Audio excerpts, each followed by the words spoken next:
of this beautiful spinach pie. That's what it tastes like. It's so savory, but super buttery, flaky, like really, really delicious. I want to leave you with a message of hope. During the Holocaust, on a small island called Zakynthos, 275 Jews survived the brutality of the Nazis, sending a big sign to the Nazis saying that we Greeks will not allow you to take our Jews. We Greeks will stand with our Jewish population. The stories of the Greek Jews at Athens are not perfect, but it is a story worth remembering. There's nothing you worship but God.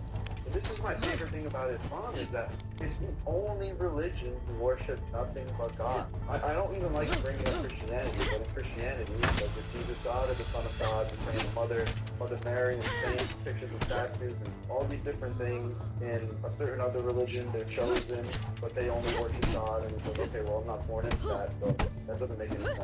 And then the Hindus think everyone's God, and it's like, okay, just knowing that basic information, Islam is clearly the truth. You worship nothing but the Creator, and the Master of the Day of Judgment.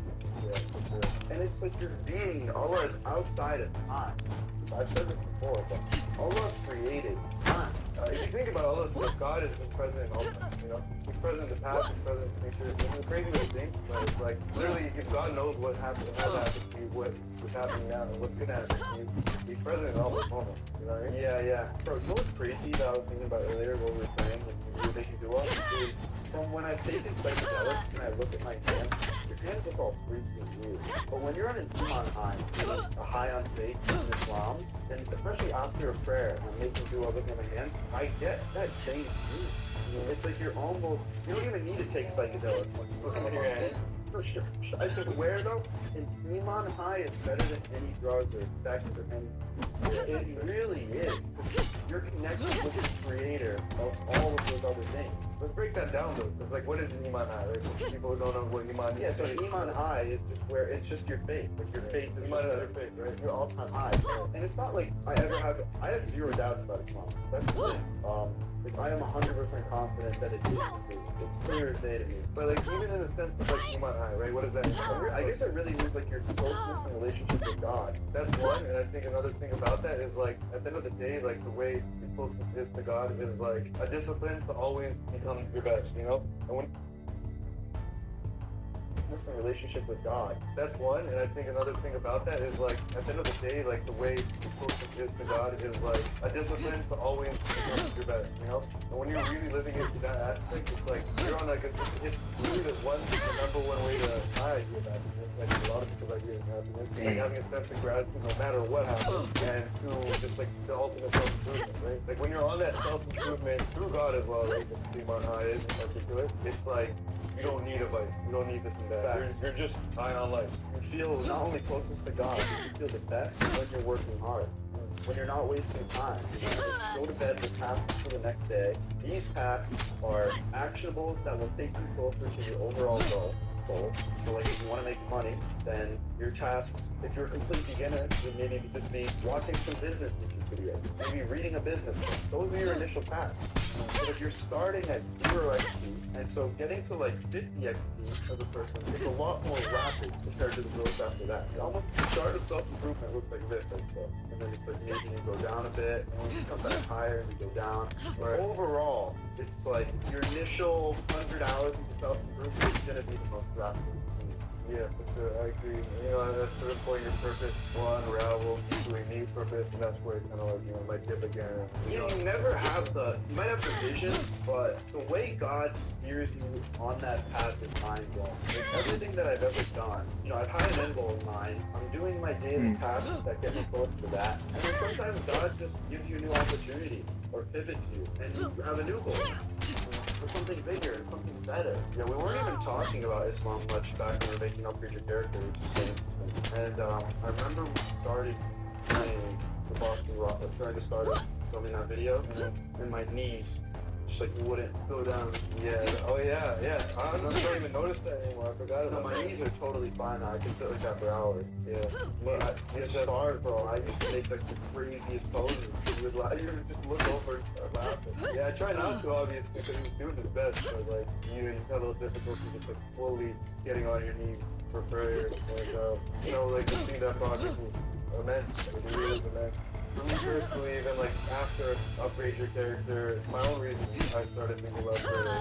Like I stopped working my 9 to 5, moved out of my apartment. It wasn't like a low, but it was like a low, you know? It was D low, it was A low. And I was just like, you know, I really wanted to do something different. And the way we're living life right now, like it actually, it's interesting because like you have to put you to do anything. You just have to do it. There's so many things that people can do, but the fear of just not doing it and applying yourself and going through those challenges like stops us from doing it. But then like when you have God, like a circumstance like this, I was like, you know what? I want to make something. Right? I want to get creative with it. I want to make my income off of it. I want to be able to buy a house off of it. They're like, you know, leading towards that. And the only way to really do that and have full trust in yourself is through God, you know? And that's when I just started praying more. I was like, yo, I gotta start praying. And then, you know, a big help was like praying together, right? That's why I enjoy working with Muslims. Like even when I went to Turkey with Harb and all that, it's nice when you can work on a project and you can pray like throughout the day. Like when it comes to having like patience, when it comes to like time, just trusting the vision in general. Like It's like prayer is your life. You don't need a drink or smoke at the end of the night to wind down. You're praying throughout the day. So like, let's say you get caught doom scrolling, but it's time to pray. All right, now you have something to break that. Let's say you just need a break from work and you have a prayer. Come back, look at it with a fresh set of eyes. It's so funny because people that you gotta meditate and start your day this way and that way. But bro, why don't you just pray and at least gain up some XP with God in the meantime? You're already meditating, basically. Yeah, no, for sure. I think like it is okay. Like at the end of the day, there's like a bunch of self-improvement things will be like people like meditation and sense is like not think that it's like that. That's cool. I think it's number one better to think of God, and if you don't want to do that, Well, the prophet meditated a lot. It is like so. I think what's important, yeah, for sure, exactly. I think what's most important is the intention. Like even for example, going to the gym, right? You go to the gym with the intention of like, you know what, I want to get abs or something, or like, you know, this type of thing. But if you go with the intention of like, oh, you know what, I want to be a better man for God. I want to be a better leader for my family. I want to just like make these health benefits. Then your literal like workout, your mindset towards it, it's blessed, you know? So you can trust like, oh, Allah's behind this too.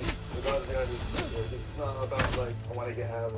Not that that's wrong, but if you have that intention as number one, you're more likely to just have a blessed, you know? Yeah, I know what you mean. Yeah, for sure. Just thinking about everything that you do. Yeah. And yeah, that's what I appreciate about making these videos. Like even now, like we're not really making anything, but you know, we're just like living in this beach house, waking up, praying Fajr, looking at the sunrise. We're not missing any prayers. Alhamdulillah. Alhamdulillah, we're not missing any prayers. You know what I'm saying? And then like we're going to Nobu, eating a fish, like off the boat, like, you know, poking his eyes out. It is crazy to think about. Like, bro, you go to such a different wavelength when you really do just lean on God for everything. And for anyone watching this right now, just do small tests if you have to. Just like lean on God for even the tiniest things. Ask Him to help you out. He'll blow your mind every time. I remember one thing that really sticks out when I was with you was when we were filming Free America. We were in Lake George, and the closest masjid was like an hour away. So we had the phone shots at 1, Friday prayer at 1 o'clock, and it was an hour away. And we closed our boat shots at the same time. We were like, yo, it's Friday prayer. Oh, I do this, bro. We were still praying and stuff, but I was like, yeah, like, nah, bro, let's go. We gotta go. And we drove an hour, went, it was nice, then got some food after, came back, and boat. Yeah, and then it's like, you know, you can't predict what happens after, but like there's so many things in life where it's like, that's like a God moment. Like that probably changed the amount of sleep we got, which changed the time we left the next day, where we ended up, which is like, you know, being in New York at Times Square where they got very conveniently like, He just cooks you, bro. God just cooks you in ways you cannot even imagine. So a couple weeks ago, I got an offer for my YouTube community post, to do some gambling promo for like 10 to 20K a month. Just YouTube community posts. I said no. I didn't even like look into it. Said no. And then the next week had one of my biggest weeks in business in a long time. Alhamdulillah. Yeah, Allah bless it. It's true. Like when you give something up for the goodness of God, it's like, yo, gambling's like there's really no justifying it. It's just like a dinner, just taking away people who are advice, like the craziest advice ever, and you're just like taking advantage of it. I know there's really like no other influencers I look But at. you can't like proudly look at your daughter or your son and be like, yeah, this house or whatever. What do you do? Because I just like, you know, you made some gambling rig and now like, Yeah, it's straight scamming. not even be good. Like you could, but you know, it's a different life. It really is a different life, you know? Having that like conviction like, as a person, instilling that in somebody. Otherwise you end up with something so superficial. Yeah, bro, and it's everything that we say online, every dollar that we make, every word that comes out of our mouth, online or offline, you're gonna have to face God with every single thing that you ever do. You test your patience as a person, your goodness, your humility. And you know, sometimes you'll hear like, okay, maybe you don't need religion for these things. And I'm sure like little things like that, you know, as a person you could be good at certain aspects of life, but like for a well-rounded as a person, like always, not just being good to people, all these things, being good to God, and it's time to get faith. Like for example, there's this concept in Islam called Kuroki. So like the idea of like, if you have $50,000, maybe you earn this from halal way, but then you have $50,000 in like gambling.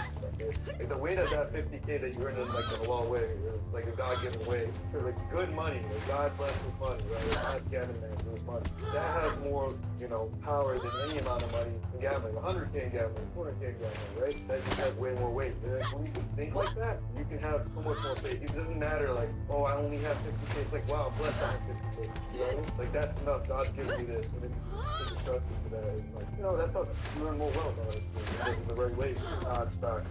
It is facts. Islam really does blow my mind every single day. It's just so based. It's like the logic that God gave me. I finally found out the reason I have this. And it's not set up this podcast equipment, but move the lights in the right way. Yeah, that's good. You know, sometimes you come across a story so rich in irony, it's almost poetic. Take one item, the self-proclaimed ex-Muslim intellectual who spent years bashing Islam, mocking Muslims, and selling doubt to his audience. Well, guess what? Our man Ridwan has found a new gig, Christianity.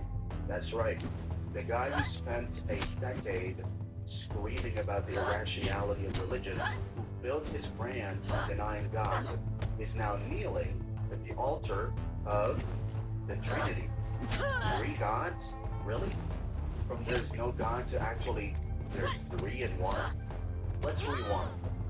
For several years, Ridwan was the poster boy of ex-Muslim atheism, the edgy critic who made a career out of dunking on Islam. His audience? Mostly young people he convinced to doubt their faith using half-baked arguments and cherry-picked verses. But this guy's entire gig was about free thinking. Let's unpack that tweet of his. For 10 years, I was an atheist and agnostic. For 2 years, I have been searching. Searching? Dude, you weren't searching. You were monetizing rage clicks. Your search involved monetizing YouTube rants about Islam, while your ex-Muslim grip slowly collapsed. Let's be real, the ex-Muslim business is oversaturated. The market for recycled "Why I Left Islam" videos has tanked. The donation bucks dried up. So what's a struggling influencer to do? Rebrand and boom, new audience, same hustle. For years, Ridwan mocked Muslim women who chose hijab, framing it as patriarchal oppression.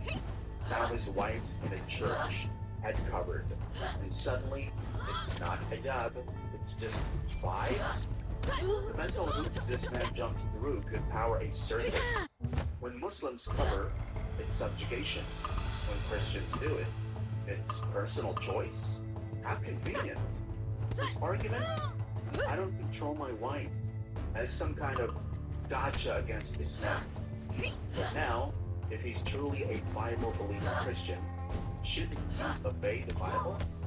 If his wife isn't covering her hair, isn't she dishonoring her head by Paul's standards? Or does Ridwan only care about